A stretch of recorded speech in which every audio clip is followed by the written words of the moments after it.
Welcome to Italics, television for the Italian American experience. I'm your host, Anthony Tamburri. This episode of Italics focuses on Italian Americans in art and literature. We'll talk with Dr. Valerie Rousseau, who was instrumental in welcoming the Smithsonian American Art Museum's exhibit, Ralph Fasanella, Lest We Forget, to New York's American Folk Art Museum. Book authors Joseph Luzzi and Dolores DeLuce bring their respective new works, My Two Italies and My Life, a Four-Letter Word, Confessions of a Counter Culture Diva, to the Calandra Institute. We'll preview Embroidered Stories, Interpreting Women's Domestic Needlework from the Italian Diaspora, in anticipation of its November 13th presentation at the Calandra Institute. Contributors Joanna Herman and Joanna Cavallo join editor Joseph Sciorra in our studios. Born in the Fordham section of the Bronx to Italian immigrant parents and raised in working-class New York, Ralph Fasanella started his life as a laborer in childhood, delivering ice with his father. His parents instilled in him compassion for the working and marginalized classes and taught him that community came before personal gain. He felt strongly that people should fight for their rights and about the need to keep present the sacrifices of previous generations, themes he expressed in his works, and described the phrase, lest we forget, on a number of his paintings. Earlier this year, Leslie Umberger, curator for folk and self-taught art at the Smithsonian American Art Museum in Washington, D.C., assembled an impressive exhibit of Fasanella's works, titled Ralph Fasanella, Lest We Forget. The show is now on view in New York. The Calandra Institute's Joe Sciorra talks with Dr. Valerie Rousseau at the American Folk Art Museum about this exhibit and about the legacy of Fasanella, Italian-American artist of the people. Tell us a little bit about how this exhibit came here. The exhibition, Lest We Forget, is an exhibition that has been curated by the Smithsonian American Art Museum, and it's a traveling exhibition. We are the second venue. We were very excited to finally having a solo show by Ralph Fasanella because we have a long time history with Fasanella, with the family. Since the 90s, we are collecting works by the artist, and we received a huge amount of works, drawings from that period of time, from the 90s until recently. So that was important for us to celebrate the 100th anniversary of Fasanella's birth this year with this exhibition and trying to reveal our collection and archives by the same time. Tell us a little bit about Fasanella. Fasanella was born in 1914 in a family of Italian immigrants. His mother was working in a garment factory. His father was delivering highs. And in the meantime, they were very well educated. They were conscious of what they should keep, what they should do to make their life better. And so the young Ralph has been immersed in those conversations. His mom was socially engaged. She was in an anti-fascist movement. His father left, went back to Italy at some point. And so he was even more conscious of difficulties of workers, women conditions, and he has been involved very early and conscious very early of problems that immigrants were having. When did he start painting? He didn't take art lessons, did he? He was a self-taught artist. He started to work in the mid-40s. Previously, he has been involved in unions. He worked in textile factories. He worked as a mechanic in a small shop in Brooklyn. But at some point, he had a case of arthritis with his fingers, and apparently a colleague suggested him that he should paint to relieve his pain. He started to paint full-time by the end of the 40s, almost, and find a way to finally pass his ideas and share his ideas with people, with the working class people, and try to accomplish some social causes through his paintings and being engaged that way. His career started more, I would say, officially in the 70s after a New York Magazine article where he was presented as the second Grandma Moses artist, painter. So he became very popular around the 70s and got recognition, has been collected And until today, I would say that it's certainly one of the most important New York artists who has been socially engaged and is presented that way through the media. As you said, he was raised by his mother, who was politically active. Many of his pieces in this exhibit are very explicitly political. Could you talk a little bit about some of them? I think for him, his art was to raise consciousness. So that way, I think he was lined with all these social realist painters, from Autodix to Gross to painters or artists in Mexico like Frida Kahlo in the 20s, 30s, Orozco, muralists like Diego Rivera. So his art is lined with social realism, and for him, his art was meant to reach out the masses in a way that they would understand his language, his codes. So the paintings are easily absorbed by everybody, and everybody can connect with histories depicted in the paintings. It was a political, a social engagement, and he has been actively involved in documenting also, for instance, the Bread and Roses strike in the 1912. He spent about 3 years in Lawrence to find the descendants of those involved in strikes, in those rights movements. So he was documenting those moments historically and very sophistically also. He was actively involved with people. He was able to be a spokesman. He was able to defend rights and to play an active role in his society. So these paintings are really like social commentaries, if we can say it like this. Social commentaries, and they are also, when you look at them carefully, they are divided, most of them, in different sections, and so you have all the time something about the neighborhoods, the popular neighborhoods where he grew up. You can have an old picture of a political statement, but also there's always a connection with the individual person, the person in his neighborhood, how they were dressed, what they were doing. He's often also depicting pastimes by the working class people in other fragments or sections of his artworks. So you have all these different sections, his artworks that are connected together, but also that never lost his interest for the people. And so even when you look at scenes, city scenes, you can see in the buildings like the windows, and you can see people inside their houses.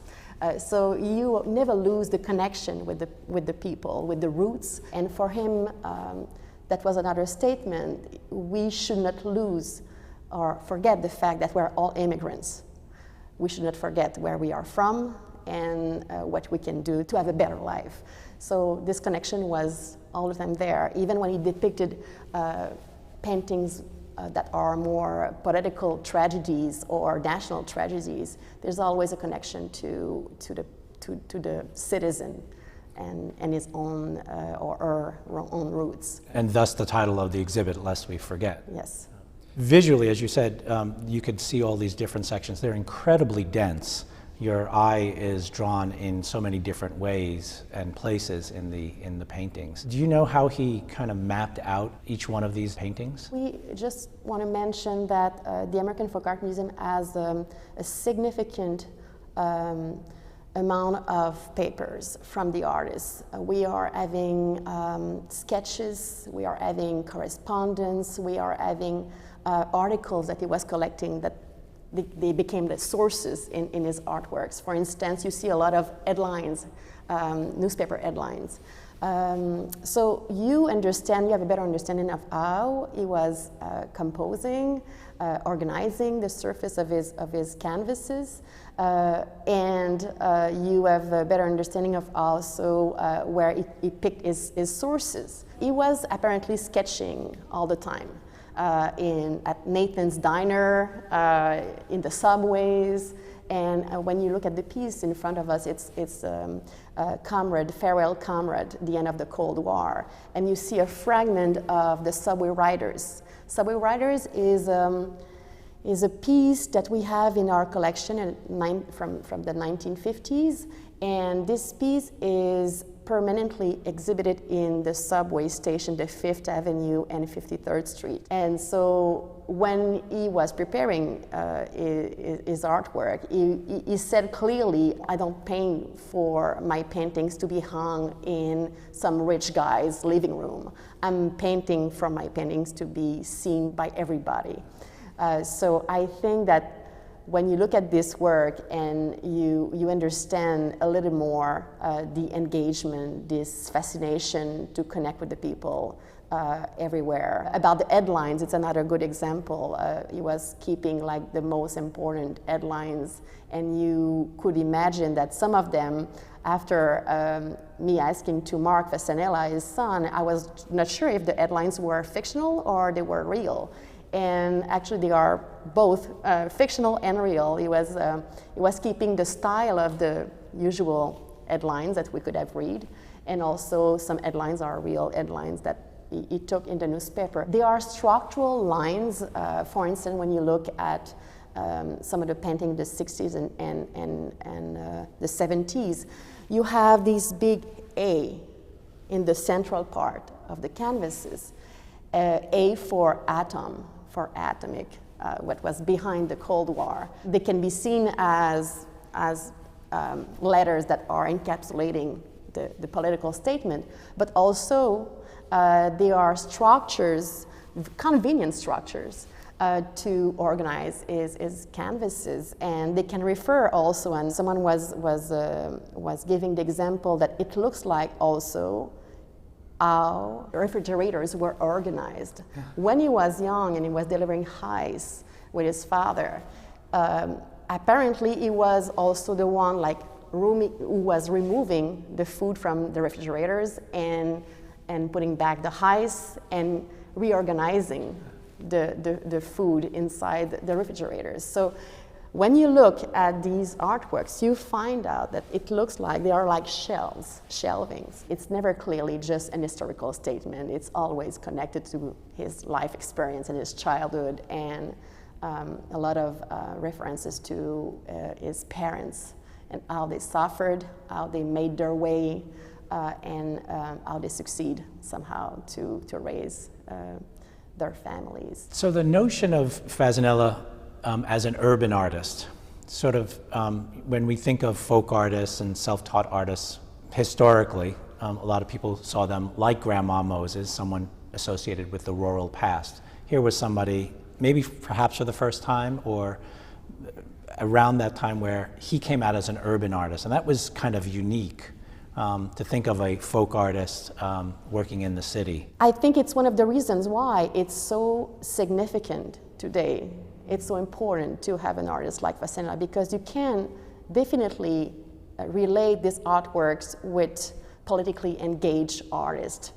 This is lined with the Wall Street movements of people who are trying to change the course of history by having like a more socially engaged art practice. So I think this is a practice that is has a capacity to connect with younger generations. He would have been thrilled by all the debates. It's absolutely alive, and it can connect with younger generation of citizens and artists. Thank you so much, Valerie, for having us here at the museum. Thank you very much. For more information on the American Folk Art Museum's Ralph Fasanella, Lest We Forget, and related public programs, go to folkartmuseum.org. The exhibit runs through December 1st. As part of its events offerings throughout the year, the Calandra Institute holds the Writers Read series, in which Italian-American authors are invited to discuss and read from new literary works. The organizers of the series, Joseph Sciorra and Rosangela Briscese, director and assistant director respectively for academic and culture programs, share behind-the-scenes conversations with Joseph Luzzi, author of My Two Italies, and Dolores DeLuce about her memoir, My Life, a Four-Letter Word, Confessions of a Counter Culture Diva. This wonderful book has been published, Two Italies. Yes. Tell us a little bit about why you wrote it. How did you get there? The original plan was to show how life in Italy today, a lot of the problems it was facing, a lot of the kind of challenges culturally and politically were ones that went back centuries, that my perspective as a scholar of Italian literature and culture could help us understand. As I started to write, and as I started to tell my family's story, my first readers were like, all these Italian historical things interesting, but your parents are more interesting. You know, the world you grew up in, that Calabrian world, I want to hear more about that. And so then the book became a very personal kind of family history with my own story blended in there to show how my parents and I had these two Italies. The Two Italies is the title. The Calabrian immigrant peasant world of my parents that they left in the 1950s, and my life as a professor of Italian who spent a lot of time in Florence. Along the way, I used that dialogue to kind of talk about Italian history, to talk about the political crises Italy was facing, the historical challenges. Writing this book, to see your parents as people who are people who gave up a life for their family, who discounted their present happiness for the future of their children, was really an awesome thing. And I had studied that my whole life in someone like Dante. You know, Dante is exiled. Dante's exiled in 1302. He'll spend the last 19 years of his life wandering around Italy, always feeling the pain of his lost home, Florence, saying that he comes to terms with it, and yet writing these powerful things in Paradiso. And the other thing I felt writing it was, it's about, you know, there's two Italies. There's my parents' Calabrian, the world that they left, the world that I knew as a teacher, writer, and scholar. But there's other Italies in there. There's Italian America, right? There's all the regions, people come over with their regional identities.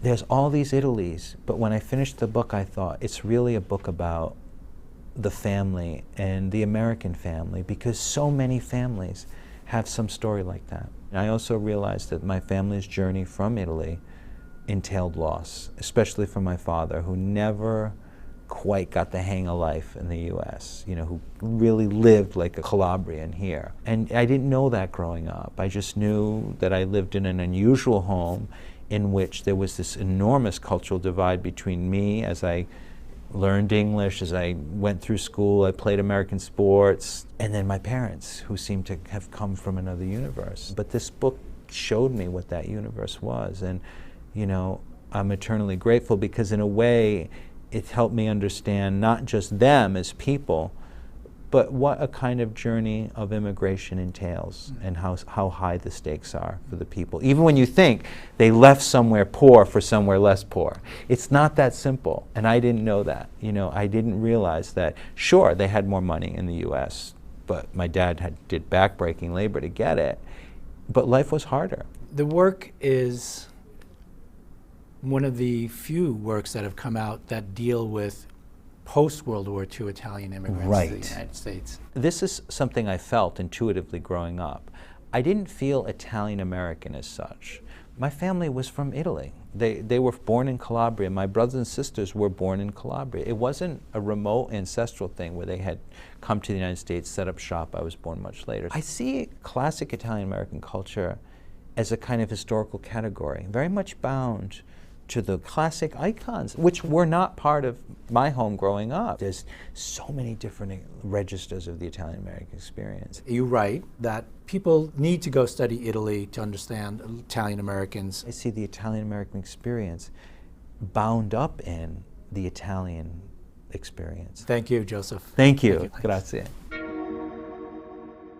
You wanted to be an actress, which you discuss in the book as happening when you were only 5 years old, but your family didn't approve. Can you tell us a little bit about their reaction? My father was an immigrant, you know, very working class, and my mother worked in coat factories, but when they met, the war was going on. They struggled, they worked really hard. So when I announced to my family that I wanted to be an actress, my father's reaction was, you know, no daughter of mine is going to be an actress, they're all boutin. You know? And so, you know, it just didn't fit in their world. I didn't think that people of our, you know, class could have dreams like that. So I think there was more fear behind it, like don't think of going that high in life because the best you're gonna do is maybe marry a nice guy. And then I think as I got older, the culture was oppressive to me, you know, the double standard. Right. You know, the idea that girls couldn't do what boys did. And I was coming of age, you know, in the 60s, and I was into the civil rights movement, and there was a lot of battling going on. And my family, of course, didn't understand me. They couldn't relate to the ideas that I was bringing home to the table, Right. that kind of thing. And then eventually, when things started to really get more intense, and I realized like I couldn't be who I wanted to be under my father's roof because he made it very clear what the rules were, I knew I had to get away. And I always knew that New York City wasn't far enough from Paterson. It was just I needed a continent. So I just took a plane to LA. And you formed a new family of sorts. One of the communities I really gravitated toward were the African American community and the gay community, especially the African American gay community. And I met an African American guy, and next thing I know, I was pregnant. And so that's where my daughter came into the story. And it was the final straw that broke the camel's back when it came to my father. But the gay community, you know, around me, especially the ones in San Francisco, became my family. By 1970, when Viva was born, we started to live more communally. Divine, who was a John Waters film star, was very maternal. All of us were outcasts, you know, and I think that's how we all found each other. I think I actually even say in the book that I felt like I was the ugly duckling who found my swan Right. family. We were all acting out on the stage and doing all these wonderful things. And at the same time, it helped me raise my daughter. What was that like, being a performer and raising a daughter? It wouldn't have happened in the straight world in any way, not with the means that I had, because if I didn't drop out of society the way I did and get on welfare and do the illegal things I did to make ends meet, I couldn't have been on the stage. Your daughter's a performer herself. She is. She travels a lot to perform as a singer because that's where she makes her money too. It's hard to survive in the arts. Once I had created this utopian society and was living happily ever after with all these fun and fabulous friends, the AIDS crisis hit us hard. And so, you know, when that started happening, we were losing, you know, I lost so many of my closest, dearest friends. As time went on, my parents and I got closer, especially my dad, and in the end, he acknowledged me for having the courage, you know, Right. to live my life by my own convictions. And he told me, he says, I wish I had been, you know, brave enough to do that when I was a young man, you know. When he finally was losing his life, I flew in just in the nick of time and helped him, you know, get into a home hospice. I had just been through so many, you know, deathbed scenes with all my gay male loves in my life, so I had a lot of experience of being around people that were very ill and dying, so it was easy for me to just gather up my strength and be there for him. And in the end, he and I it was really sweet, actually. That part you of know. the book is very beautiful. Yeah, I was so lucky, you know, to have that time with him. Thank you, Dolores, for joining us. Thank you for having me. Physical markers of identity for immigrants and their descendants can at times be vital forces. Artisanal works can help connect one to their place of origin, and traditional skills keep the culture alive for generations. These themes are explored in Embroidered Stories, Interpreting Women's Domestic Needlework from the Italian Diaspora, edited by Vijay Junta and Joseph Sciorra. Dr. Sciorra joins us in our studio along with two of the book's contributors, Joanna Herman and Joanne Cavallo, to talk about the significance of this craft and the very personal stories contained within its pages. Very excited that we're here today to discuss this new book that we're all part of, Embroidered Stories. Joanna, you were as part of the original symposium that we had about this topic. This was in 2002. At that time, it was called Biancheria, Yes. Creative and Critical Works on American Women's Needlework. I hadn't even heard the word biancheria since I had been a small child. And then all of a sudden, at CUNY Graduate Center, I was pretty excited by the conference because one of the things that it did is that it took this topic that many people who knew about Italian culture had written about, but no one who had dealt with Italian American culture for the most part had really dealt with needlework in a domestic venue. And so we were able to bring all of these scholars and creative people to talk about it. But the difference was it was exclusively Italian American. So at a certain point, Vijay Junta, a literary scholar who we collaborated together on the symposium, decided that we wanted to do this book. We made a particular notable difference in that we reached out beyond the Italian American community to the larger diaspora. So Embroidered Stories now has works that come from the United States, but also from Canada and from Australia, and as well as Argentina. Tell us about your contribution. I went back to my childhood when it was very important in the family, but I really didn't have any interest in it and I didn't follow it. By the time I was interested in it, my grandmother had died and the tradition had left. So I had to reconstruct the tradition through going to Italy, finding out about needlework throughout the peninsula and Sicily.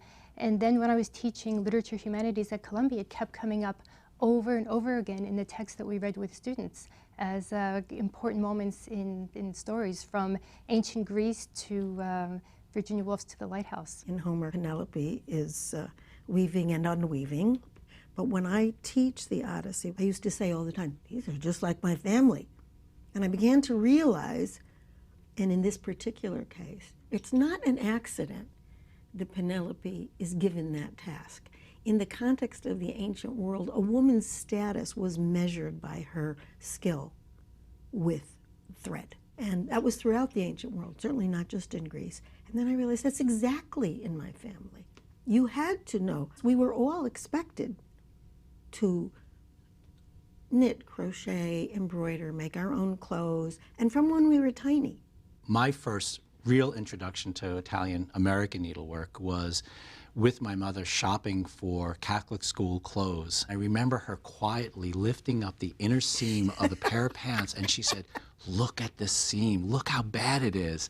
And it always stuck with me that it was, something that you couldn't see was of incredible importance to her. The cover of the book has a sampler that my mom made in fascist Italy and brought with her when she came after the war to the United States. And it was one of those things that she thought was important. The book deals with the fact that these objects have a power well beyond their original use. My grandmother and my aunt had put together a corredo for me, a trousseau, that I didn't quite know about at the time, but that was their gift to me, to their only granddaughter. I think it meant part of being an Italian-American woman in a community, in a family, and something that could be passed down through generations. On the other hand, there are also some of the poetry and the essays in the book talk about the ways in which people discard the objects, people who want to disassociate themselves from the skill itself. It continues to be a conflict for me because I did grow up making my own clothes, first of all because it cost less money, and second of all because the seams would be well done.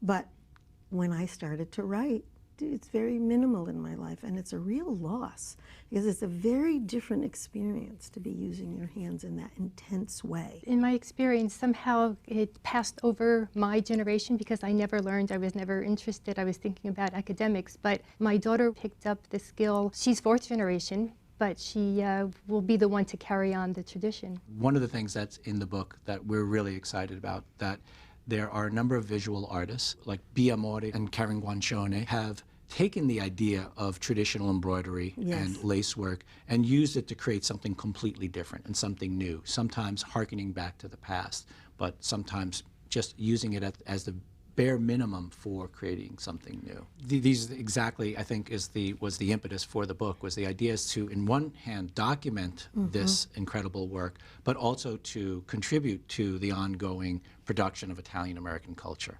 because Italian-American culture is not dead, and it takes different forms. It's not simply based in the immigrant past, but the writing builds on that immigrant past to create, as you say, new community and to create new forms of expressivity and an identity. I'm really proud and happy that we've helped to create this book and put it out there in the world. So thank you. Oh, thank you. Join Joseph Sciorra and his co-editor Vijay Junta at the Calandra Institute on November 13th for a presentation of Embroidered Stories, and purchase your copy at the event or online. Thank you for joining us for this episode of Italics. Tune in to our next episode of Italics, airing November 26th, and the final episode of our 2014 Italian Heritage and Culture Month specials, airing October 30th. Watch previous editions of Italics on cuny.tv/show/italics, and additional webisodes on our Italics YouTube channel, Italics TV. I'm Anthony Tamburri. Arrivederci alla prossima puntata.